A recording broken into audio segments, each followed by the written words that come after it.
నమస్కారం. వారఫలం కార్యక్రమానికి సాదర స్వాగతం.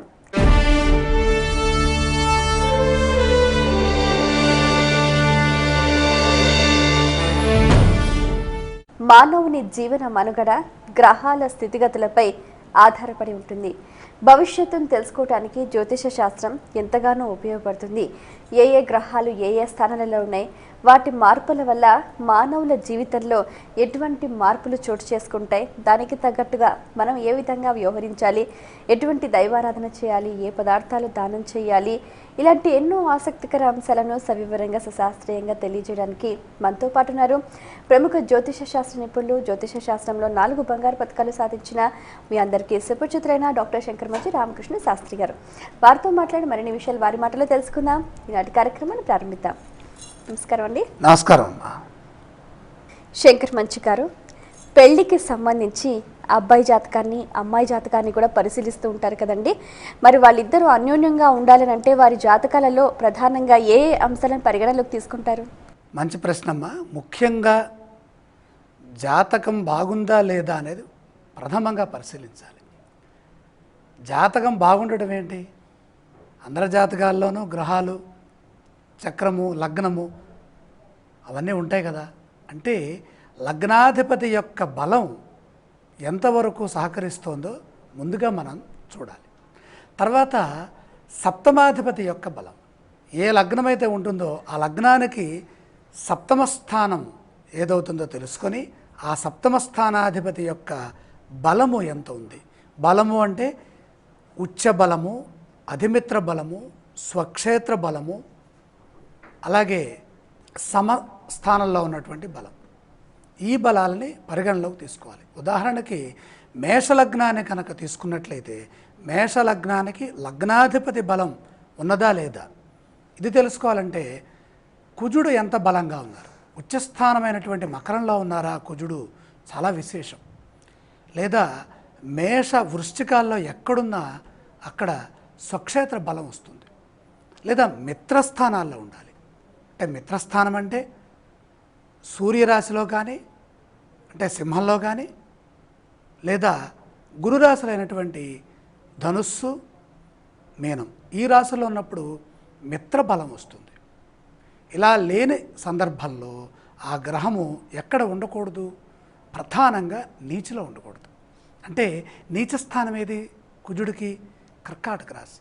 కర్కాటకంలో ఉన్నప్పుడు లగ్నాధిపతిగా ఉన్నటువంటి కుజుడు యొక్క బలము జాతకంలో తగ్గిపోవటం ద్వారాగా ఆ వ్యక్తి ఏ పని చేయదలిచినా ఆ పనిలో విజయం రావటంలో శ్రమ అధికంగా ఉంటుంది.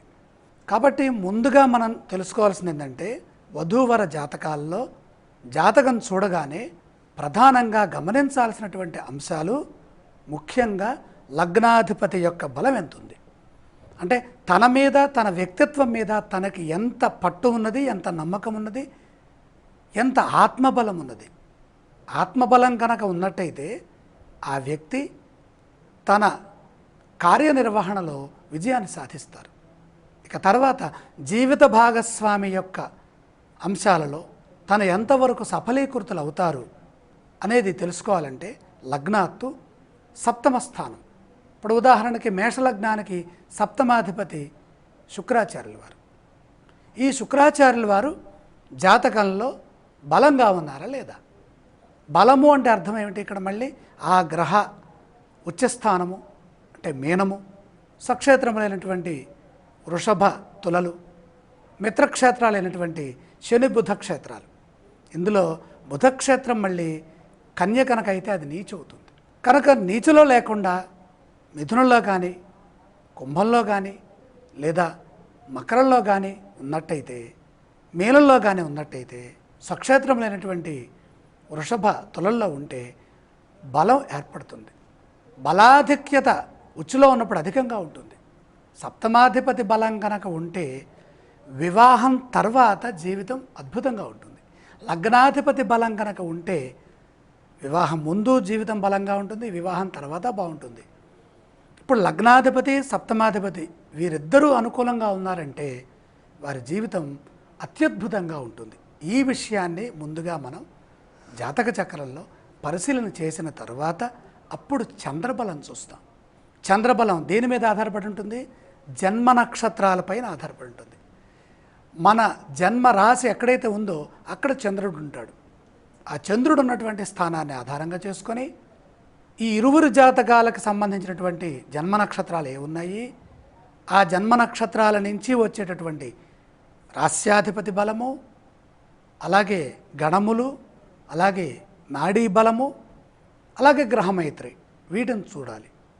ఇంతే కాకుండా ఇంకా వీరిద్దరూ పెళ్లి తర్వాత అన్యోన్యంగా ఉండాలి అని కనుక అనుకున్నట్లయితే ఎవరి జాతకం అయితే చూస్తున్నామో ఆ జాతకంలో లగ్నాధిపతి బలము, సప్తమాధిపతి బలము ఎలా అయితే చూస్తున్నామో లగ్నానికి చంద్రుడికి ఉన్నటువంటి కేంద్రకోణ సంబంధం ఏమైనా ఉందా, లేదా లగ్నాతు చంద్రుడు ఏకాదశంలో ఉండటం కానీ, ఏకాదశాత్తు చంద్రుడు అంటే లగ్నాతు చంద్రుడు ఏకాదశం, చంద్రుడి నుంచి లగ్నం ఏకాదశం, ఇలా కనుక ఉన్నట్టయితే వారి మనస్సు వారి అధీనంలో ఉంటుంది, లేదా కేంద్ర కోణాల్లో ఉన్న వారికి కలిసి వస్తుంది. ఈ 1వ స్థానాన్ని లక్ష్మీ నారాయణ స్థానము అంటాము. కాబట్టి చంద్రబలం ఎక్కడుంది, ఎక్కడ జాతకంలో ఉండకూడదు, జాతక పరిశీలన చేసేటప్పుడు శాంతి చేసుకోవలసినటువంటి జాతకాలు ఎలా ఉంటాయి, వివాహ పొంతనలకి వచ్చిన సందర్భంలో ఒక జాతకం బాగాలేదని మనం చెప్పాల్సిన పరిస్థితులు ఎప్పుడు ఏర్పడతాయి? లగ్నానికి చంద్రుడు 6, 8, 12వ స్థానాల్లో ఉన్నప్పుడు ఆ లగ్న ప్రభావం, ఆ చంద్ర ప్రభావాలు సమన్వయం కావు. లగ్నాధిపతి బలం ఎంత ముఖ్యమో మనస్సుని సూచించే చంద్రుడి యొక్క బలం కూడా అంతే ముఖ్యం. అలా చంద్రబలం ఉన్నప్పుడు వ్యక్తిగతంగా బాగుంటారు. వ్యక్తిగతంగా బాగున్నారా, వ్యవస్థాగతంగా మంచి పేరు ప్రతిష్టలు వస్తాయి. ఆ వ్యక్తి వివాహ విషయంలో కూడా సహకారాన్ని అందిస్తారు. కేవలం 18 గుణాలు వచ్చినాయా లేవా అనేది మాత్రమే కాకుండా జాతక పరిశీలనలో, వ్యక్తిగత జాతకాల్లో ప్రధానంగా 3 అంశాలను మనం చూస్తాం. ఒకటి, లగ్నాధిపతి యొక్క బలమున్న ఆ వ్యక్తి కీర్తి ప్రతిష్టలతో పాటు సంపదల్ని పొందుతారు. రెండవది, తస్మాత్ చంద్రబలం బలం, చంద్రుడు కనుక బలంగా ఉంటే మనస్సు తన అధీనంలో ఉంటుంది. తన ఆలోచనలు, తన భావనలు అవి కార్యరూపాన్ని దాల్చటమే కాకుండా అదృష్టాన్ని ప్రసాదిస్తాయి. ఇలాంటి వ్యక్తిని చేసుకోవటం ద్వారా జీవిత భాగస్వామి కూడా ఆనందాన్ని పొందే అవకాశం ఉంటుంది. ఇరువురు జాతకాల్లో ఈ 3 అంశాలు బాగున్నాయా, అత్యద్భుతం. మరొక అంశం ఏంటంటే పంచమ స్థానాధిపతి యొక్క బలం. ఎందుకని? వివాహం జరిగిన తర్వాత పిల్లలు కావాలి కదండి. వంశాభివృద్ధినిచ్చేటటువంటిది సంతానం కాబట్టి సంతాన స్థానం అనుకూలంగా ఉందా, వీళ్ళ వివాహ జీవితం చాలా బాగుంటుంది. సంతాన స్థానాధిపతి కనుక మళ్ళీ ఇందాక చెప్పినట్టే బలాబలాలు చూసుకుంటే ఆ బలములు కనుక తగ్గినట్టయితే పిల్లల వల్ల ఇబ్బందులు ఏర్పడతాయి. ఎప్పుడు ఇబ్బందులు ఏర్పడ్డా ముందుగా మంత్ర జప ధ్యానములు చేసుకుంటే ఆ గ్రహము సత్కాలంలో మంచి ఫలితాన్ని ఇస్తుంది. అంటే మన ఆలోచన బాగుంటే మన భవిష్యత్తు బాగుంటుంది. ఈ ఆలోచన అనేది పంచమ స్థానం నుంచి వస్తుంది.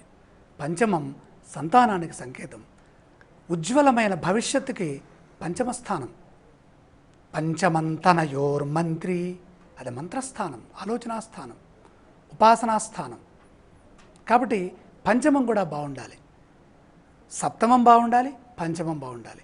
వివాహ విషయంలో వివాహ పొంతనలు చూచేటప్పుడు సప్తమం, పంచమం, లగ్నం ఇవి కనుక చూచినట్లయితే ఇరువురు జాతకాల్లో అత్యద్భుతమైనటువంటి ఫలితాలు, అదృష్టము పొందవచ్చు. శంకర్ మంచి గారు, మరి నవాంశలో ఏవేవి చూస్తారండి? ఈ నవాంశ అనేది పూర్వపుణ్యాన్ని తెలియజేస్తుంది. గ్రహ బలము ఎంత అనుకూలంగా ఉంది. అసలు నవాంశ చూడాల్సినటువంటి పరిస్థితి ఎప్పుడు ఏర్పడుతుందంటే ఈ జన్మచక్రంలో కనుక గ్రహ బలాలు తగ్గినప్పుడు కనీసం నవాంశలోనైనా అవి ఉచ్చులో ఉన్నాయా, రాశిచక్రంలో నీచులో ఉంది, కనీసం నవాంశలో కనుక ఉచ్చులో ఉంటే శ్రమ చేస్తే పూర్వపుణ్యం చేత కొంత ఫలితాన్ని మనం పొందవచ్చు. ఆకాశంలో ఏముంది? రాశిచక్రం ఒక్కటే ఉంది. రాశిచక్రాన్ని మనం ఎదురుగా చూస్తేనేమో అది రాశిచక్రం, లగ్నచక్రం. ఇలా పక్క నుంచి చూసినప్పుడు, అంటే ఒక పుస్తకం ఉందంటే ఆ పుస్తకాన్ని ఇలా చూస్తే ఇలా సైడ్ నుంచి చూసినప్పుడు, అలాగే ఇలా చూస్తేనేమో దాన్ని ఎదురుకుండా చూసినప్పుడు, అంటే దాని యొక్క మందం నవాంశ, అది ఉన్నటువంటి అభిముఖమేమో రాశి. దాని యొక్క మందం ఎంత మందం ఉన్నది, రాశి యొక్క చక్రం మందం ఎంత ఉన్నది అనే విధంగా తెలుసుకునేది నవాంశ. నవాంశ అంటే సూక్ష్మ గణితం. నవాంశం వర్గోత్తమ ఫలితాలకు సంకేతం. వర్గోత్తమం అనే పదం నవాంశలో వాడతాం. రాశి చక్రంలో, నవాంశ చక్రంలో ఒకే భావంలో కనుక గ్రహం ఉంటే అది వర్గ ఉత్తమము అంటాం. ఉత్తమ వర్గ. వర్గోత్తమం దేనికి? వర్గోత్తమం శుభం, శుభవర్గోత్తమం జన్మ. వీడు గొప్పవాడయ్యా అని ఎలా చెబుతాం? నవాంశ చక్రంలో కనుక దశాగ్రహాలు కానీ, లగ్నాధిపతి కానీ, ఇప్పుడు చెప్పుకున్నట్టుగా సప్తమాధిపతి కానీ, పంచమాధిపతి కానీ, లేదా ఏ గ్రహమైనా సరే దశమాధిపతి కానీ ఉపయోగపడేటటువంటి స్థానాలు ఏవైతే కేంద్ర కోణాలని అనుకుంటున్నామో ఆ అధిపతులు కనుక నవాంశ చక్రంలో, రాశి చక్రంలో ఉన్న స్థానంలోనే కనుక ఉంటే రాశి చక్రానికి మరింత బలాన్ని సమకూర్చి పెడతాయి. ఇలా ఇంకా కనుక వర్గాలు పెరిగితే, ఇప్పుడు నవాంశ అనేది ఒక వర్గ, రాశి ఒక వర్గ, ఇప్పుడు 2 వర్గాల్లో గ్రహం ఒక చోటు ఉంది. ఇలాగే 3 వర్గాలు, 4 వర్గాలు, 5 వర్గాలు, 6 వర్గాలు, ఇలా 10 వర్గాలు కనుక వెళ్ళినట్టయితే అది దేవలోకాంశ అంటాం. 2 వర్గాల్లో కనుక గ్రహం ఉంటే పారిజాతాంశ అంటాం. 3 వర్గాల్లో గ్రహం ఉంటే ఉత్తమాంశ అంటాం. 4 వర్గాల్లో గ్రహం ఉంటే గోపురాంశ. 5 వర్గాల్లో గ్రహం ఉంటే సింహాసనాంశ. ఇలా వైశేషికాంశాలు ఉన్నాయమ్మా. ఎంత వైశేషికాంశాల్లోకి వెళుతూ ఉంటే జాతకం అంత బలవంతమైనటువంటి సత్ఫలితాలు, ఆ వ్యక్తి ఊహించేటటువంటి రంగం ఏదైతే ఉంటుందో ఆయా రంగాల్లో కార్యసాధన, కార్యసిద్ధి చాలా సులభమవుతుంది. శుక్రమహార్ దశ అని అంటుంటారు కదండి, అసలు శుక్రమహార్ దశ అంటే ఏమిటి? శుక్రమహార్ దశ ఉంటే అందరూ ఎప్పుడు రాజులాగానే అన్ని భోగాలు అనుభవించి మంచి సంపదతో ఉంటారా? దానికి సంబంధించిన విషయాలు మీరు అడిగినటువంటి ప్రశ్నలోనే సమాధానం కూడా దాగి ఉన్నది. చాలా చక్కగా అడిగారు.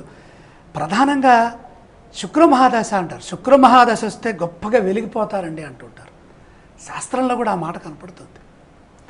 అయితే ఆ గ్రహం నీచులో ఉండకూడదు, శత్రుక్షేత్రంలో ఉండకూడదు. కొంచెం మంచి క్షేత్రాల్లో కొద్దిగా బలం ఉన్న ఆ శుక్రదశ చాలా బాగా యోగిస్తుంది. ఎందుకంటే ఒక్కొక్క గ్రహానికి ఒక్కొక్క విశేషమైన ప్రత్యేక ఫలితాలు ఉన్నాయి. అందులో శుక్రాచార్యుల వారి దగ్గరికి వచ్చేసరికల్లా శుక్రో వివాహం భాగ్యంచ భోగస్థానంచ వాహనం. ఎప్పుడు ఈ మాట మనం చెప్పుకుంటూ ఉంటాం. భోగభాగ్యాలకి అధిష్టాన దైవం మహాలక్ష్మి. మహాలక్ష్మి వారం శుక్రవారం. శుక్రవారానికి అధిష్టాన గ్రహం శుక్రాచార్యుల వారు. ఈ శుక్రాచార్యుల వారి యొక్క దశ వస్తే శాస్త్రంలో కూడా మీరు చెప్పినటువంటి పదాలే కనపడుతుంది. అవి ఎలా ఉన్నాయో ఒకసారి చూద్దాం. శుక్రదశ ఏమాత్రం యోగించిన అద్భుతమైనటువంటి విజయాల్ని భోగభాగ్య రూపాల్లో పొందవచ్చు. అది ఎలా ఉంటాయంటే, పరమోచ్చగతే శుక్రే స్వోచ్చే స్వక్షేత్ర కేంద్రగే నృపాభిషేకం సంప్రాప్తి వాహనాంబర భూషణం. నృపాభిషేకం సంప్రాప్తిర్వాహనాంబర భూషణం. గ్రహము ఉచ్చులో ఉన్న, స్వక్షేత్రంలో ఉన్న, అలాగే కేంద్రస్థానంలో కనుక ఉన్న ఏం జరుగుతుంది? నృపాభిషేకం, రాజ్యాభిషేకం జరుగుతుంది. సంప్రాప్తి, రాజ్యాభిషేకంతో పాటు వాహన అంబరభూషణం, మంచి వాహనములు, మంచి వస్త్రములు, మంచి భూషణములు. గజాశ్వ పశులాభశ్చ నిత్యం మృష్టాన్న భోజనం, మంచి భోజనం దొరుకుతుంది. అలాగే గజ అశ్వ పశులాభము, అఖండ మండలాధీశ రాజ సన్మాన వైభవం, విశేషమైన రాజయోగాలు వస్తాయి. అంతేకాకుండా మృదంగవాద్య ఘోషశ్చ గృహం లక్ష్మీ కటాక్షయతు త్రికోణస్థే అథవా మీనే రాజ్యార్థ గృహ సంపద వివాహోత్సవ కార్యాణి పుత్ర కళ్యాణ వైభవం సేనాధిపత్యంచ తథా శ్రేష్ఠ బంధు సమాగమ నష్టరాజ్య ధనప్రాప్తి, గృహే గోధన సంగ్రహ. ఎన్ని విశేషాలండి, ఇన్ని విశేషణాలు, ఇంత గొప్ప మంచి పదాలు, ఇన్ని విశేషమైనటువంటి సంపదకు సంబంధించినటువంటి ఐశ్వర్యప్రదమైనటువంటి భోగభాగ్యప్రదమైనటువంటి మనస్సుకి సుఖాన్ని ఇచ్చేటటువంటి సంగీత సంబంధమైనటువంటి అంశాలతో కూడినటువంటి ఫలితాలతో పాటుగా నష్టరాజ్య ధన ప్రాప్తి, పోగొట్టుకున్నటువంటి నష్టమైనటువంటి రాజ్యము ధనము ఇవన్నీ కూడా శుక్ర మహాదశలో వస్తాయి. ఆ శుక్రాచార్యుల వారు మనకి పరిపూర్ణంగా అందిస్తారని శాస్త్రం చెబుతోంది. శుక్రదశ వస్తే నిజంగానే వారు వెలిగిపోతూ ఉంటారు. అయితే ఆ వెలుగులు మన ఆలోచన సరళిలోంచి బయటకు రావాలి. శుక్రదశ వచ్చిందని మనం గమనించాలి. ఆ గమన మార్గంలో మనం ప్రయాణించాలి, బుద్ధిని ఉపయోగించాలి, అర్హతని దృష్టిలో పెట్టుకొని ఎదుగుదలకై తీగలు ఎలాగైతే చెట్టుని అల్లుకుంటూ ముందుకు వెళ్తాయో అలాగే శుక్రదశను అల్లుకుంటూ కూడా మనం పైకి ప్రయాణిస్తే ఒక్కొక్క మెట్టు ఎదుగుతూ వికసిస్తూ ఈ భాగ్యాన్ని దాన రూపంలో నలుగురికి పంచేటటువంటి స్థితి కూడా శుక్రదశ మనకి కలిగిస్తుంది. ప్రధానంగా గురుదశ వచ్చినప్పుడు జ్ఞానం, అలాగే బుధదశ వచ్చినప్పుడు తెలివితేటలు వ్యాపారము, కుజదశ వచ్చినప్పుడు శౌర్యము పరాక్రమ శక్తి, చంద్రదశ వచ్చినప్పుడు మానసిక ఉత్సాహం, సూర్యదశ వచ్చినప్పుడు ఉద్యోగాది ఆత్మస్థైర్యాది విషయములు, శనిదశ వచ్చినప్పుడు ఎలాగైతే కష్టాలను అధిగమించి సుఖాలను పొందుతామో అలాగే శుక్రదశ వచ్చినప్పుడు పరిపూర్ణమైనటువంటి భోగభాగ్యాలని అనుభవింపచేసే శక్తి, అనుభవించడం ఒకటి, ఎదటి వారికి అనుభవింపచేసేటటువంటి అవకాశం కూడా శుక్ర మహాదశ కలిగిస్తుంది. దాన్ని వినియోగించుకోవడానికి మన ప్రయత్నం కూడా అవసరం.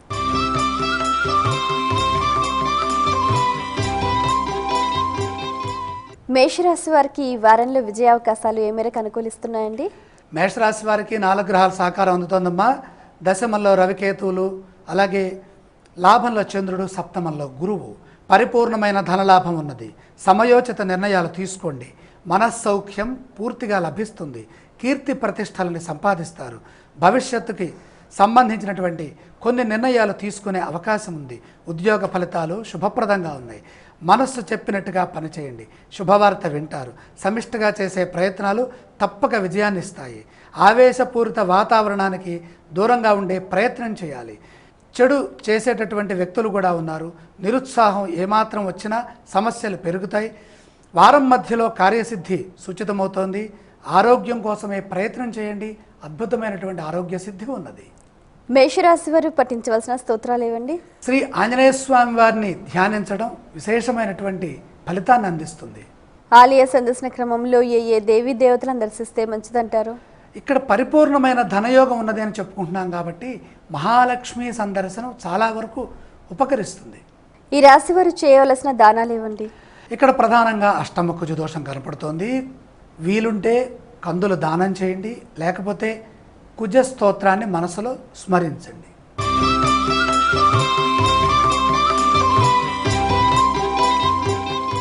వృషభ రాశి వారికి ఈ వారం అదృష్టం కలిసి వచ్చే సూచనలు ఉన్నాయా అండి? పర్వాలేదు, అలాగే ఉన్నాయి. ప్రయత్నం చేయాలమ్మా. 3వ రాశిలో రాహు ఉన్నారు, 9లో శుక్రుడు, 10లో చంద్రుడు. ప్రయత్నపూర్వక విజయాలున్నాయి. మనస్సు బలహీన పడకుండా చూచుకోవాలి. విఘ్నాలను ప్రశాంతంగా ఆలోచించి పరిష్కరించుకోవాలి. కాలాన్ని సద్వినియోగం చేసుకుంటే అద్భుతమైన విజయం లభిస్తుంది. చంచలత్వం వల్ల కొన్ని ఇబ్బందులు ఎదుర్కోవలసినటువంటి పరిస్థితులు గోచరిస్తున్నాయి. స్పష్టత లోపించకుండా మాట్లాడాలి. అపార్థాలకు తావివ్వరాదు. ప్రేమభావంతో ముందుకు సాగండి. క్షమాగుణము, త్యాగబుద్ధి ఈ 2 రక్షిస్తాయి. అసాధ్యం సుసాధ్యమే తీరుతుంది. ప్రయత్నాలు సఫలీకృతమవుతాయి. సమయానికి ధనం అందుతుంది. ధైర్యంగా ఉంటారు. ఈ రాశి వారు పఠించవలసిన స్తోత్రాలు ఇవ్వండి. ధైర్యం కోసం శ్రీ సుబ్రహ్మణ్యేశ్వర స్వామి వారిని ప్రార్థించాలి. ఆలయ సందర్శన క్రమంలో ఏ దేవీ దేవతలను దర్శిస్తే మంచిదంటారు? సుబ్రహ్మణ్యేశ్వర స్వామి వారి స్తోత్రం ధైర్యాన్ని ఇస్తుందని చెప్పుకున్నాం కాబట్టి వారిని సందర్శిస్తే మరింత ఉత్సాహం పెరుగుతుంది. ఈ రాశి వారు చేయవలసిన దానాలు ఏవండి? ఇక్కడ దానక్రమంలో 6వ రాశిలో గురుదోషం భాసిల్లుతోంది. గురుప్రీతిగా కొంచెం శనగలు దానం చేయండి, లేదా సాయనామాన్ని స్మరించండి.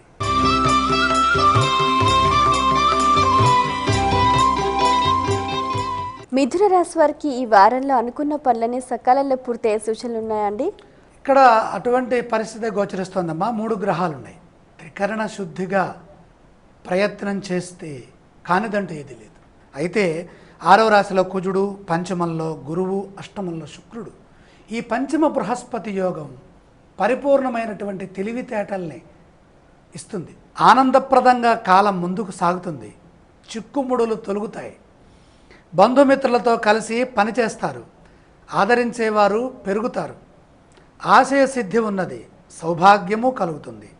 మీ నిజాయితీ మిమ్మల్ని గొప్పవారిని చేస్తుంది. అసలు పంచమంలో బృహస్పతి ఉన్నప్పుడమ్మా మంచి నిజాయితీ ఉంటుంది. ఎవరితో మాట్లాడుతున్నా స్పష్టత, ధైర్యం, ప్రోత్సాహం, ప్రోద్బలం ఇవన్నీ వీళ్ళు ఇస్తారండి. అసలు పంచమ బృహస్పతి మనం అనుభవించడానికి కాదండి, లోకానికి మనం ఉపయోగపడతాం. ఒక దీపం ఎలాగైతే చీకటిని పోగొడుతుందో ఒక పంచమ బృహస్పతి యోగం పట్టిన వ్యక్తి గోచార ఫలం అంత గొప్పగా ఇస్తుంది. అలాగే మీ నిజాయితీ మిమ్మల్ని గొప్పవారిని చేస్తుంది. మనస్సు ఆహ్లాదభరితంగా ఉంటుంది. దైవ ఆరాధన ద్వారా శక్తి లభిస్తుంది. అసలు ఆనందం కలగాలంటే దైవారాధనే. ప్రత్యక్ష దైవాలను ఆరాధించాలండి. దైవారాధన అంటే ఏవో మనం చిత్రపటాల్లో ఉన్నటువంటి దేవుళ్ళకి ఆరాధిస్తే కుదరదు. ప్రత్యక్షంగా ఉన్నటువంటి తల్లిదండ్రులు, మనకు సేవ చేస్తున్నటువంటి కుటుంబ సభ్యులు, మన ఆరాధిస్తున్నటువంటి మన మిత్రులు, వీళ్ళందరినీ మనం గౌరవించాలి. ప్రత్యక్ష దైవాళ్ళు వాళ్ళు. అప్పుడు మనకు శక్తి పెరుగుతుంది. వినయంతో 10 మందికి దగ్గర అవుతారు. ఎదుటివారిని ప్రేమించడం ద్వారా పనులు చాలా సులభంగా పూర్తవుతాయి. ఇలా చేసినట్టయితే ఈ పంచమ బృహస్పతి యోగం జీవితంలో 12 సంవత్సరాలకు ఒకసారి వస్తుంది కాబట్టి ఇది కలకాలం గుర్తుండిపోయే సంవత్సరంగా ఉంటుంది. ఈ రాశి వారు పఠించాల్సిన స్తోత్రాలు ఏవండి? శ్రీ లలిత సహస్రనామ పారాయణం కనుక చేసినట్లయితే జ్ఞానసిద్ధి, అలాగే మనసులో ఉన్నటువంటి కార్యములు కూడా పూర్తవుతాయి. ఆలయ సందర్శన క్రమంలో ఏ ఏ దేవీ దేవతలను దర్శిస్తే మంచిదంటారు? పార్వతీ అమ్మవార్లకు సంబంధించినటువంటి దర్శనం చేయాలి. ఈ రాశి వారు చేయవలసిన దానాలు ఏవండి? ప్రధానంగా ధనస్థానంలో రాహుగ్రహ సంచారం జరుగుతోంది. మినుములు దానం చేస్తే రాహుదోషం పోయి మన్ని గౌరవించేవారు పెరుగుతారు. మిథున రాశికి సంబంధించి కాలం అంతా ఆనందప్రదంగా సాగుతుందని అన్నారు. అలాగే రాహు వాక్స్థానంలో ఉండటం వల్ల కొన్ని ఇబ్బందులు కూడా ఎదురవుతాయని తెలియజేస్తున్నారు. దానికి తగ్గట్టుగా లలితా సహస్రనామం అలాగే మరికొన్ని పరిహారాలు కూడా తెలియజేశారు. వాటిని పాటించండి, మీ జీవితాన్ని కూడా ఆనందమయం చేసుకోండి. మరో రాశిలోకి వెళ్దాం.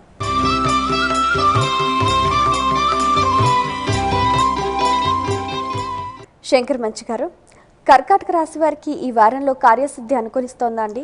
కొంచెం కష్టపడాలమ్మా. మిశ్రమమైన కాలము. 6వ రాశిలో బుధ శని గ్రహాల సహకారం మాత్రమే అందుతుంది. శ్రమ అధికంగా చేయాలి. మిశ్రమ కాలం నడుస్తుంది. జాగ్రత్తగా కార్యములను పూర్తి చేయండి. ముఖ్య కార్యాలను త్వరగా పూర్తి చేయాలి. ఎందుకంటే అష్టమ చంద్ర దోషంతోనే వారం ఆరంభమవుతుంది.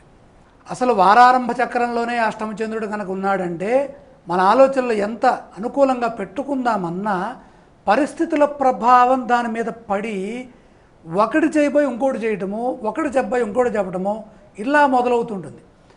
అది ఆరంభంలోనే హంసపాదం అన్నట్టుగా జరుగుతుంటుంది. దాన్ని అధిగమించే ప్రయత్నం చేస్తే సరిపోతుంది. లేదా అనుకున్న పని వెంటనే అది మంచిదైతే చేయాలి, అది చెడుకి సంబంధించిన కనుక అయినట్టయితే కొంచెం ఆగి నిదానంగా దాన్ని తొలగించేందుకే ప్రయత్నం చేయాలి. మారుతున్న కాలానికి తగ్గట్టుగా మన ఆలోచన విధానం, మన మాట సరళి, ఆత్మాభిమానాన్ని కాపాడుకుంటూ ముందుకు నడవాలి. అనవసరమైనటువంటి విషయాల్లోకి లాగేవారు ఉంటారు కాబట్టి వాడి జోలికి పోవద్దు. మొహమాటంతో ఇబ్బందులు వస్తాయి కాబట్టి మనం ముఖ్య వ్యక్తుల దగ్గర సలహాలు సూచనలు తీసుకుంటూ కుటుంబ సభ్యుల యొక్క మాటను వింటూ కనుక వెళ్ళినట్టయితే ఈ బుధుడు తెలివికి సంబంధించినటువంటి గ్రహం కాబట్టి 6వ రాశిలో ఉన్నారు కాబట్టి విజయప్రదంగా నడిపించడానికి బుధుడు యొక్క సహకారం, అలాగే 6లో శని ఉన్నప్పుడు శత్రువులపై విజయము, పట్టు సాధించడం ఇవి కూడా ఉన్నాయి కనుక ఆ దిశగా మనం నడిస్తే ఎటువంటి సమస్య రాదు. కర్కాటక రాశి వారు పఠించాల్సిన స్తోత్రాలు ఏవండి? ఏదైనా 7 గ్రహాలు ఎక్కువగా దోషంలో ఉన్నప్పుడు మనందరికీ ఏం కావాలి? పట్టుదల కావాలి, మంచి సౌభాగ్యం కావాలి, మనశ్శాంతి కావాలి. కాబట్టి లక్ష్మీ ధ్యానం, లక్ష్మీ అష్టోత్తరం శుభప్రదం. ఆలయ సందర్శన క్రమంలో ఏ ఏ దేవీ దేవతలను దర్శిస్తే మంచిదంటారు? నమామి ధర్మ నిలయాయే నమః. ధర్మ నిలయ అయినటువంటి లక్ష్మీదేవిని ఇంట్లో కానీ దేవాలయంలో కానీ మనసులో కానీ స్మరించండి, దర్శించండి. ఈ రాశి వారు చేయవలసిన దానాలు ఇవ్వండి. జన్మ రాహు దోషం ఉంది. జన్మ రాహువు మానసికంగా కకలావికలమైనటువంటి పరిస్థితులకి కారణమవుతాడు.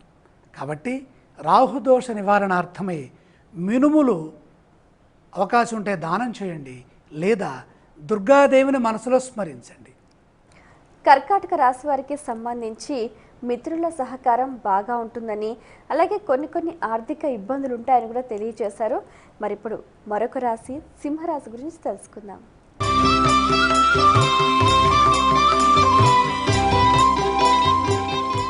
సింహరాశి వారికి ఈ వారంలో శుభాశుభ ఫలితాలు ఎలా ఉన్నాయండి? 3 గ్రహాలు సహకరిస్తున్నాయండి. 6లో రవికేతువులు, 7వ రాశిలో చంద్రుడు. చూడండి, చంద్రుడు కనుక వారారంభ చక్రంలో అనుకూల సంకేతాలు కనుక ఇచ్చారంటే ఆ వారం అంతా ఉత్సాహంగా ఆనందంగా ఉంటుంది. అలాగే 6వ రాశిలో రవి బలం కనుక ఉంటే, రవి ఆత్మశక్తికి, ఆత్మ బలానికి, ఆత్మస్థైర్యానికి, ఆత్మ గౌరవానికి సంకేతం. అలాగే కేతువు కనుక 6వ రాశిలో ఉంటే ఆధ్యాత్మిక శక్తి, ఆధ్యాత్మిక సంపద బాగా రక్షిస్తుంది. సకాలంలో పనులు పూర్తవుతాయి, అనుకున్నది సాధిస్తారు, ధైర్యం కాపాడుతుంది, సాహసం చేసి ఒక పని పూర్తి చేస్తారు, లాభాలు బాగా ఉన్నాయి, అందరూ అర్థం చేసుకుంటారు, వ్యతిరేకత ఉన్నా అంతిమంగా శ్రమ ఫలిస్తుంది, స్థిరమైన ఫలితాలు రాబడతారు. ఓర్పు, ఓపిక ఇక్కడ అవసరం. గ్రహదోషం అధికంగా ఉన్నప్పుడు, 3 గ్రహాలు మాత్రమే సహకరిస్తున్నప్పుడు, 6 గ్రహాలు వ్యతిరేక స్థానాల్లో ఉన్నప్పుడు ఓర్పుని పరీక్ష పెడతాయి. ఓర్పుగా పనులు చేయండి, అంతిమంగా విజయం వస్తుంది. శ్రద్ధ తగ్గకుండా ప్రయత్నం చేయాలి, పెద్దల నుండి ప్రశంసలు వస్తాయి, ధర్మానికి ప్రతీకగా నిలుస్తారు, మీ మేలు అక్కరకు వస్తుంది, కుటుంబ సభ్యుల నుండి శుభవార్త వింటారు, వారాంతంలో ఒక విజయం లభిస్తుంది. ఏ ప్రయత్నమైతే చేస్తున్నారో, దేనికోసమైతే ఆరాటపడుతున్నారో, ఏది రావాలని మనసులో కోరుకుంటున్నారో దానికి విజయస్థానమైనటువంటి 6లో రవి కనుక ఉంటే ఆత్మ మనస్సు ఏకమై బుద్ధి రూపంలో ఆలోచనల్ని రాబడుతుంది, కార్యసిద్ధినిస్తుంది. అయితే ఇక్కడ ఒత్తిడి లేకుండా కూడా పనిచేయాలి. ఒత్తిడులు ఎదురవుతాయి. సాధ్యమైనంత వరకు కృషిలో లోపం లేకుండా చేయండి, అది భవిష్యత్తుకి చాలా బాగా ఉపయోగపడుతుంది. ఎవరో వస్తారు, ఎవరో ప్రోత్సహిస్తారు, గౌరవిస్తారని చూడకుండా మన ప్రయత్నం, మన కృషి, మన బాధ్యత ఇది అనుకొని చేస్తే అపజయం అనేది లేనే లేదు. సింహరాశి వారు పఠించవలసిన స్తోత్రాలు ఇవ్వండి. చక్కగా ఇష్టదైవాన్ని మనస్సులో స్మరించుకోండి, సరిపోతుంది. ఆలయ సందర్శన క్రమంలో ఏ దేవీ దేవతలను దర్శిస్తే మంచిదంటారు? సింహరాశి వారికి విష్ణుమూర్తి సందర్శనం చాలా వరకు శక్తినిస్తుందమ్మా. ఎందుకంటే దైవ బలం కాపాడుతుంది. కేతు అని చెప్పుకున్నాం కాబట్టి, విష్ణు అంటే ప్రత్యక్ష నారాయణుడిగా మనం కాలస్వరూపంగా చూస్తాం కాబట్టి విష్ణు సందర్శనం చాలా వరకు శక్తినిస్తుంది. సింహరాశి వారు చేయవలసిన దానాన్ని ఇవ్వండి. అర్ధాష్టమ కుజదోషం ఉంది కాబట్టి కుజుడికి కందులు దానం చేస్తే మంచిది. సింహరాశి వారికి పనులన్నీ కూడా సాహసంతో పూర్తవుతాయని తెలియజేస్తున్నారు. అలాగే కొన్ని ఒత్తిళ్లు కూడా ఉంటాయని తెలియజేస్తున్నారు. దానికి తగ్గట్టుగా వ్యవహరించండి. ఇప్పుడు మరొక రాశి గురించి తెలుసుకుందాం.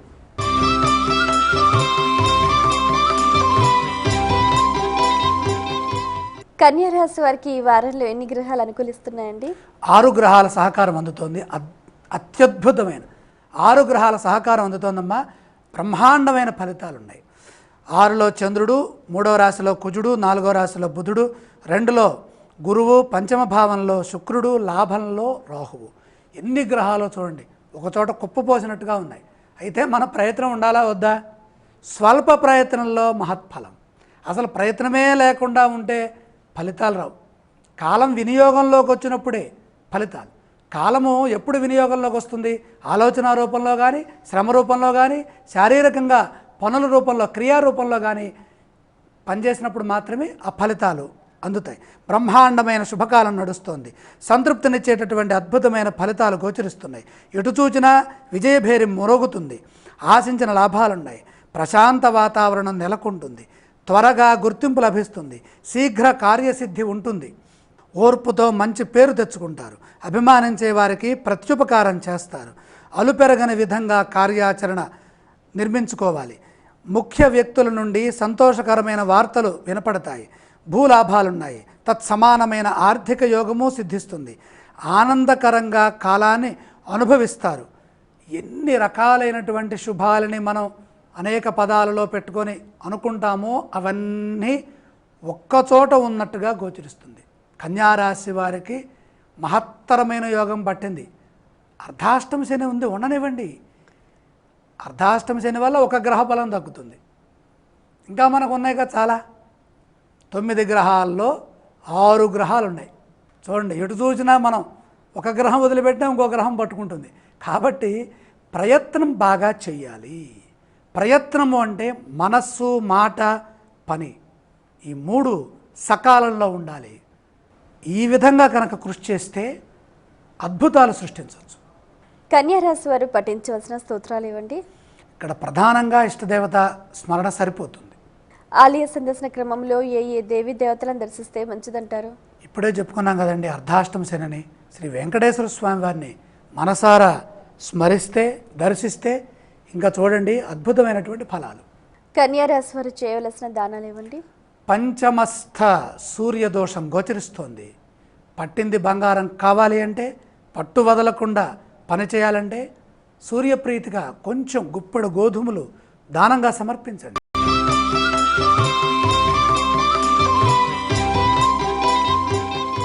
తులారాశి వారికి ఈ వారంలో వృత్తి, వ్యాపార, ఉద్యోగాల్లో ఏదైనా అభివృద్ధి కనిపిస్తోందా అండి? చక్కగా బ్రహ్మాండంగా కనిపిస్తుంది. పని చేయడం ఆలస్యం. ఎందుకని? అర్ధాష్టమ శుక్రయోగం.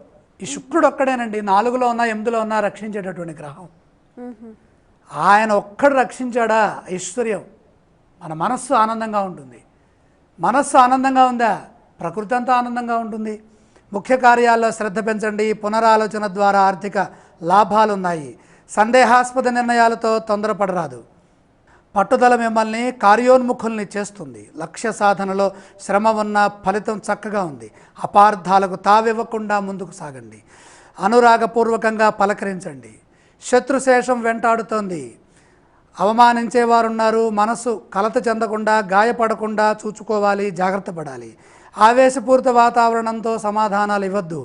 ఆర్థిక ఫలితాలు చక్కగా ఉన్నాయి. ప్రత్యేకమైన శ్రద్ధ తీసుకుంటే ఖర్చులు తగ్గుతాయి. ఇంట్లో మంచి జరుగుతుంది. సత్ఫలితాలకు పెద్దపీట వేస్తారు. వారాంతంలో అదృష్ట ప్రాప్తి ఉంటుంది.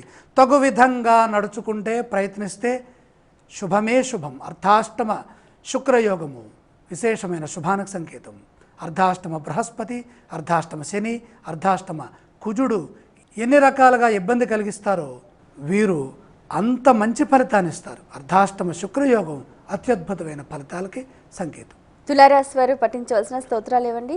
పంచమంలో చంద్రుడున్నాడు కాబట్టి దుర్గామాతని ధ్యానించడం, లేదా పార్వతీ అమ్మవారిని మనసులో తలుచుకోవటం, లేదంటే సర్వమంగళ మాంగళ్యే శివే సర్వార్థ సాధికే శరణ్యే త్ర్యంబకే దేవి నారాయణి నమోస్తుతే. ఆలయ సందర్శన క్రమంలో ఏ దేవి దేవతలను దర్శిస్తే మంచిదంటారు? దుర్గాన్ దేవేగుం శరణమహం ప్రపద్యే. దుర్గామాత సందర్శనం మనస్సుని సంతోషపెడుతుంది. ఈ రాశి వారు చేయవలసిన దానాలు ఇవ్వండి. జన్మస్థ బృహస్పతి దోష నివారణార్థమై శనక దానం అంటే శనగల దానంగా ఇవ్వండి. తులారాశి వారికి సంబంధించి ఆర్థికంగా బాగుంటుందని, అలాగే కొన్ని సందర్భాలలో ఆవేశపూరిత వాతావరణం కూడా నెలకొంటుందని తెలియజేశారు. దానికి తగ్గట్టుగా జాగ్రత్తలు తీసుకోండి. తదుపరి వృశ్చిక రాశి గురించి తెలుసుకుందాం.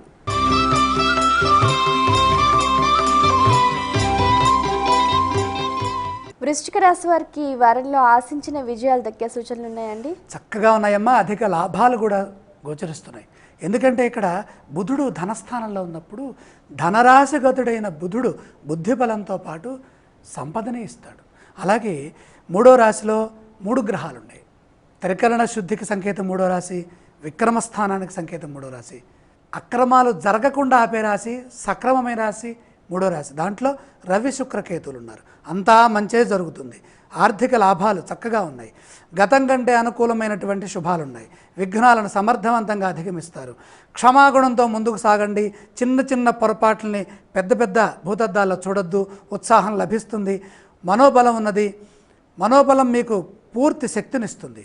ప్రేమానురాగాలతో ఆనందంగా గడపండి. బాధ్యతలు పెరుగుతాయి. ఈ వృశ్చిక రాశి వారికి ప్రధానంగా ఏలినాటి శని దోషం చివరి భాగంలో ఉంది. ఏలినాటి శని దోషం చివరి భాగంలో అంటే వృశ్చిక రాశికి రెండవ రాశి అయినటువంటి ధనుస్సు, అది రెండవ రాశికి ధనరాశి అని పేరు. ఇప్పుడు ఆస్తులు సమకూర్చుకోవటం, వస్తువులు కొనుక్కోవటం, సాహసం చేసి తీసుకునేటటువంటి లోన్లు ఇవన్నీ ఏవైతే ఉంటాయో తద్వారా వచ్చేటటువంటి సంపద అధికమవుతుంది. ఆ విషయాల్లో ఎక్కువగా నిమగ్నమవుతూ మన జీవిత భవిష్యత్తుకు సంబంధించినటువంటి ప్రణాళికల్ని బాధ్యతాయుతంగా నిర్వర్తింపచేసేటటువంటి గ్రహం ఏలినాటి శనిలో చివరి దశ అంటే రెండవ దశలో శని బాగా యోగిస్తారు కనుక శని అనుగ్రహాన్ని పొందటం కోసమై చక్కగా మనస్ఫూర్తిగా కార్యములందు శ్రద్ధ నిలపండి. ఈ రాశి వారు పఠించవలసిన స్తోత్రాలు ఏవండి? శని శ్లోకాన్ని కనుక చదువుకుంటే అత్యద్భుతమైన ఫలితాలు వస్తాయి. ఆలయ సందర్శన క్రమంలో ఏ దేవీ దేవతలను దర్శిస్తే మంచిదంటారు? రామాలయ సందర్శనం, శ్రీరామ సందర్శనం చాలా వరకు శక్తినిస్తుంది. ఈ రాశి వారు చేయవలసిన దానాలు ఏవండి? కుజప్రీతిగా కొంచెం కందులు కానీ కంది పప్పు కానీ దానం చేయండి. దానం చేసే క్రమంలో ఈ కుజుడికి ఒక సౌకర్యం ఉంది. కందిపప్పు వండి వాటితో తయారు చేసినటువంటి ఆహారాన్ని కూడా ఇవ్వచ్చు. వృశ్చిక రాశి వారికి సంబంధించి దూరమైన సంబంధాలు దగ్గర అవుతాయని తెలియజేస్తున్నారు. అలాగే తెలివిగా మాట్లాడి ఇబ్బందులను తప్పించుకోవాలి అని కూడా సూచిస్తున్నారు. దానికి తగ్గట్టుగా వ్యవహరించే ప్రయత్నం చేయండి. తదుపరి ధనుస్సు రాశి గురించి తెలుసుకుందాం.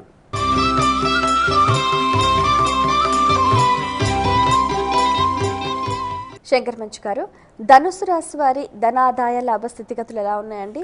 చాలా చక్కగా ఉన్నాయమ్మా. ఎందుకంటే లాభంలో గురువు ఉన్నప్పుడు 1,00,000 శని దోషాలున్నా ఆ లాభ గురువుతో సమానం కాదు. ఎందుకని? దేవతలకి గురువైన మనస్సులో చెడు భావం లేకుండా ఫలితాన్ని ఇచ్చేటటువంటి ఏదైనా గ్రహం ఉన్నదంటే అదే గురువు. ఆయనకి ఎటువంటి భేదభావం ఉండదు. అసలు గురువులు అంటేనే అంతే కదా. గురువులు జ్ఞానప్రదాతలు, జ్ఞానాన్ని ఇస్తారు. అందులో సంకోచించకుండా ఫలితాన్ని ఇచ్చేటటువంటి స్థితి లాభంలో గురువు ఉన్నప్పుడు ఏర్పడుతుంది. అయితే లగ్నంలో శని దోషం ఉన్నది, దాన్ని కూడా దృష్టిలో పెట్టుకోవాలి. ప్రధానంగా లాభంలో గురువు, ధనస్థానంలో శుక్రుడు, తృతీయంలో చంద్రుడు. విజయం సకాలంలో చేకూరుతుంది. ఆర్థిక లాభాలున్నాయి. పరువు ప్రతిష్టలు అధికమవుతాయి. గొప్ప వ్యక్తుల పరిచయం లభిస్తుంది. ఇదేనండి కీలకం. లాభంలో గురువు ఉన్నప్పుడు జ్ఞానుల పరిచయము, గొప్ప వ్యక్తుల సహకారము మనకు అందటం ద్వారాగా మన జీవితాలు వెలుగులోకి వస్తాయి, బాగుపడతాం. అదృష్టం వరిస్తుంది. స్వల్ప ప్రయత్నంతోనే అధిక ఫలం సిద్ధిస్తుంది. స్థిరత్వం ఉంది. చికాకులు తొలుగుతాయి. ఏవైతే శని ద్వారా వస్తున్నాయో మానసిక సమస్యలు, కుటుంబ సమస్యలు, ఈతి బాధలు ఇవన్నీ గురువు వల్ల తొలుగుతాయి. సౌఖ్యవంతమైన జీవితం లభిస్తుంది. బుద్ధి బలంతో పనిచేసి పెద్దలను మెప్పిస్తారు. వెతకపోయిన తీగ కాలికి తగిలింది అన్నట్లుగా అనుకోని ఒక శుభం జరుగుతుంది. లాభంలో గురువు ఉన్నప్పుడు ఇట్లాంటివే వస్తాయి. వీటిని అదృష్టాలు అంటాం. ఆనందాన్ని ఆత్మీయులతో పంచుకుంటారు. బంగారు జీవితానికి బాటలు వేస్తారు. ప్రతికూలతలు క్రమంగా తగ్గుతాయి. ఆర్థిక విషయాల్లో, ఖర్చుల విషయాల్లో ఒకంత కుటుంబ సభ్యుల సలహాలు అవసరం. విభేదాలు రాకుండా మిత్రులు, ఆత్మీయులు చెప్పిన మాటల్ని ఆచరణలో పెట్టండి. ఈ రాశి వారు పఠించవలసిన స్తోత్రాలు ఏవండి? శ్రీరామనామం ఉత్సాహాన్ని పెంచుతుంది. ఆలయ సందర్శన క్రమంలో ఏ దేవీ దేవతలను దర్శిస్తే మంచిదంటారు? శివ సందర్శనం, శివాయ విష్ణు రూపాయం చెప్పుకుంటాం కాబట్టి శనిదోష నివారణార్థం శివుని దర్శనం ప్రత్యేకమైనటువంటి శుభాన్ని ఇస్తుంది. ఈ రాశి వారు చేయవలసిన దానాలు ఇవ్వండి. ప్రధానంగా జన్మ శని బుధులు ఉన్నారు కాబట్టి బుధ ప్రీతిగా పెసలు, శని ప్రీతిగా నువ్వులు దానం చేయండి. లేకపోతే ఈ 2 గ్రహాలని నవగ్రహ మండపంలో దర్శించి అక్కడ ఒక పుష్పం సమర్పించండి. ఈ రాశి వారికి అదృష్టం వరిస్తుంది. చికాకులన్నీ కూడా తొలగిపోతాయి అని అంటున్నారు. ఖర్చుల విషయంలో కాస్త జాగ్రత్త వహించాలి అని కూడా సూచిస్తున్నారు. తదుపరి మకర రాశి గురించి తెలుసుకుందాం.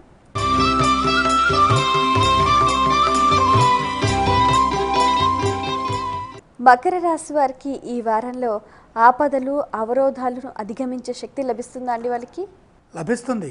లాభంలో కుజుడున్నాడుగా. సంకల్ప బలం కావాలి. సంకల్పం అంటే అనుకున్నది ఆచరణలో పెట్టడమే సంకల్పం. ఏది అనుకుంటామో అదే మాట్లాడాలి, ఏది మాట్లాడుతున్నామో దాని మీదనే పనిచేయాలి, మధ్యలో మార్చకూడదు. ముందుగానే నిర్ణయించుకోవాలి.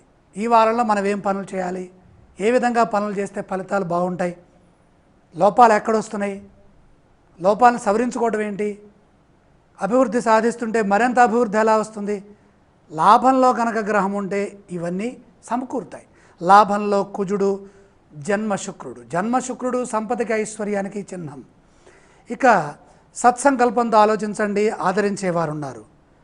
కష్టాలు వస్తాయి, ఎందుకు రావు? 7 గ్రహాలు వ్యతిరేక స్థానాలు ఉంటే రావా? వస్తాయి. మన మనస్సు, మన బుద్ధి, మన ఆలోచన, మన పనితనం ఉందిగా, వాటిని అధిగమిస్తాం. కష్టాలు ఇవ్వడం గ్రహాల యొక్క పని అయితే రక్షించడం కూడా గ్రహాల యొక్క పనే. కాబట్టి ఆ గ్రహాలని ధ్యానించే ప్రయత్నం చేయాలి. పట్టుదల సడలకుండా మీ మార్గంలో మీరు విశేషమైనటువంటి కృషి సల్పండి. ధర్మదేవతానుగ్రహంతో ఒక పనిలో న్యాయం జరుగుతుంది. ఆలోచనలో చెడు ఏమాత్రం ఊహించకూడదు. మనంతట మనకే చెడు ఆలోచనలు వస్తాయి. అంటే జన సహకారం తగ్గుతుంది. మనం పని చేసుకుంటూ పోతుంటామండి, దానికి గుర్తింపు రాదు. గుర్తింపు రాలేదు కాబట్టి ఆ పని ఆపేస్తాం. ఇది తప్పు. గుర్తింపు రాకపోయినా సరే అది మంచి పని అని మీ మనసుకు అనిపిస్తే, అది ఎదటి వారికి ఇబ్బంది లేనిదైతే ఆ పని చేయటమే మంచిది.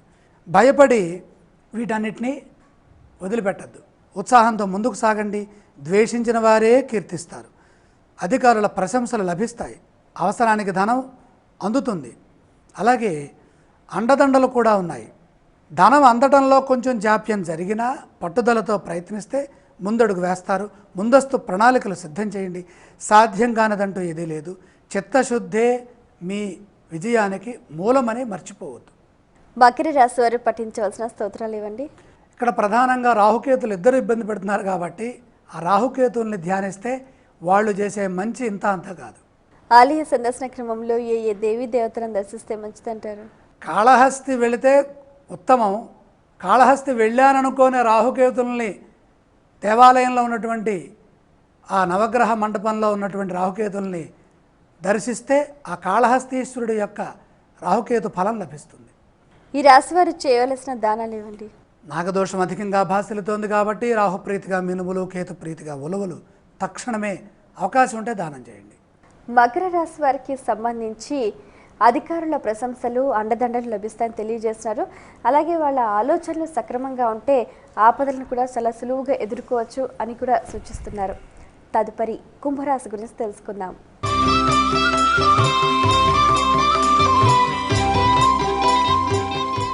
కుంభరాశి వారికి ఈ వారంలో వారి ప్రయత్నాలన్నీ ఫలిస్తాయా అండి? బ్రహ్మాండంగా అమ్మ, 5 గ్రహాల సహకారం ఉంటుంది. అసలు కన్యా కుంభరాశుల వారికి పట్టిన యోగాలు చాలా గొప్పవి.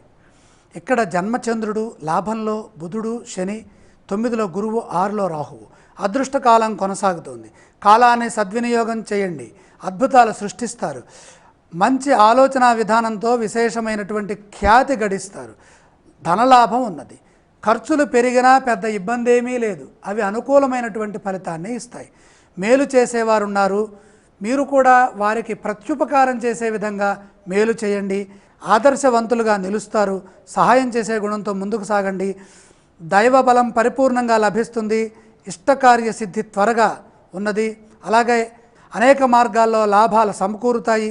మంచి ఉత్సాహంతో పనిచేసి ప్రశాంతమైనటువంటి జీవితాన్ని పొందుతారు. కుంభరాశి వారు పఠించవలసిన స్తోత్రాలు ఇవ్వండి. అదృష్టం మరింతగా పట్టాలి అంటే లక్ష్మిని స్మరించండి. ఆలయ సదస్సు క్రమంలో ఏ దేవీ దేవతలను దర్శిస్తే మంచిదంటారు? ఇక్కడ 10వ రాశిలో కుజుడున్నాడు. ఈ కుజుడు 10వ రాశిలో ఉన్నప్పుడు లేనిపోని భయాలు మనసుకు వస్తూ ఉంటాయి. సుబ్రహ్మణ్యేశ్వర స్వామి వారిని సందర్శించండి. ఈ రాశి వారు చేయవలసిన దానాలు ఇవ్వండి. ఈ దశమస్థ కుజయోగ ప్రభావం మనకు అంటకుండా ఉండాలంటే అంగారక ప్రీతిగా కొద్దిగా ఆఢకాలు దానం చేయండి, అంటే కందులు దానం చేయండి. కుంభరాశి వారికి సంబంధించి ఈ వారంలో ఖ్యాతి, ధనలాభం, అలాగే 5 గ్రహాల వరకు అనుకూలిస్తున్నాయని తెలియజేస్తున్నారు. కాస్త జాగ్రత్తగా వ్యవహరిస్తే ఆపదల్ని కూడా చాలా సులువుగా కూడా వారు అధిగమిస్తారు అని తెలియజేస్తున్నారు. తదుపరి మీనరాశి గురించి తెలుసుకుందాం.